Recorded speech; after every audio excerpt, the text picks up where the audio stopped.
কাজ করিনি, সব করেছি, শুধু রুজিটা হালাল করিনি। যে দিয়েছে সেখানে খেয়েছি, আমাকে যে যা দিয়েছে আমি খেয়েছি। আমি এত ইবাদত বন্দি করছি, তো লোকে দেখে বলি যায় বাবা এত ইবাদত বন্দি করছে, কিছু খানা নিয়ে যায়, নিয়ে গেল, সে খানাটা খেয়ে নিবে। এই ইবাদত সারা জীবন ধরে যদি এরকম ইবাদত করে, ইবাদত একটা কবুলও হবে না আল্লাহর দরবারে যদি রুজিটা হালাল না হয়।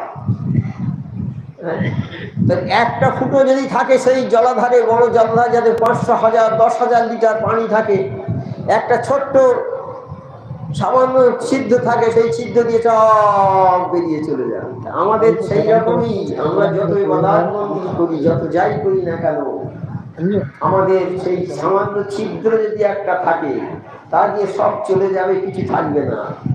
থাকতে পারে কি? বাস্তব উদাহরণ এটা, থাকতে পারে? তা আমার মোর্শেদ সুফি আজম কাছে কি বললেন? 4টে স্কিম দিয়ে গেছেন: 5 ওয়াক্ত নামাজ, 5 ওয়াক্ত ওজিফা, হালাল রুজি, সাধ্য মতো পরেশগারি।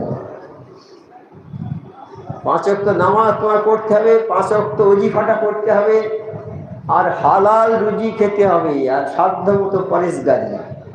আর এই 4টে জিনিসকে নিয়ে যদি আলোচনা করা যায়, সমস্ত কিছু বেরিয়ে আসবে। আসমান জমিনের যত রহস্য আছে সমস্ত বেরিয়ে যাবে এই চারটে জিনিস নিয়ে যদি আলোচনা করা। এই হালাল রুজি না খেলে আমাদের কোনো ইবাদত বন্দেগী হবে না। হ্যাঁ, সেই হালাল রুজির কথা। তাই এখানে সেই রোজাটা এসেছে, যে রোজা আমরা করছি। রোজার প্রথম দিনে হচ্ছে আল্লাহ রহমত, দ্বিতীয় দিনে হচ্ছে আল্লাহ ক্ষমা করে দেবে, আর শেষ দিনে দোজখ থেকে মুক্তি দেবে। তাহলে রমজানটা এসেছে কি নিয়ে? মস্ত বড় তোফা নিয়ে, মস্ত বড় পয়গাম নিয়ে আমাদের দরবারে হাজির হয়েছে।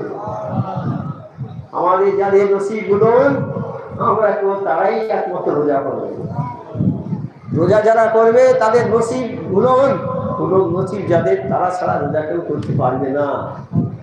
এমনও কথা শুনেছি অনেকবার, কোনো আত্মীয়ের বাড়ি গিয়েছি, ধনী লোক, বিরাট ধনী লোক সব, কিন্তু নামাজ রোজা এত পাবন্দি নয়, এত জানে না। শুধু তারা জানে অর্থ উপার্জন করতে হবে, ধনী হতে হবে, বাড়ির পর বাড়ি, গাড়ির পর গাড়ি করতে হবে। এইসব এখনো আসে না এরকম অনেক জায়গা, আমরা অনেক জায়গায় এখনো পৌঁছতে পারিনি। তা সেখানে গিয়েছি, খাওয়ার অ্যারেঞ্জমেন্ট করেছি। বলে ভাই আমি তো রোজা রাখছি, খাবো না। মানে কিসের রোজা? মানে রমজান মাসের রোজা জানো না? বলে হ্যাঁ শুনেছি রমজান মাসের রোজা। তো তোমরা করো না? তাহলে আমাদের ঘরে ভাত আছে, রোজা করবো, শুকিয়ে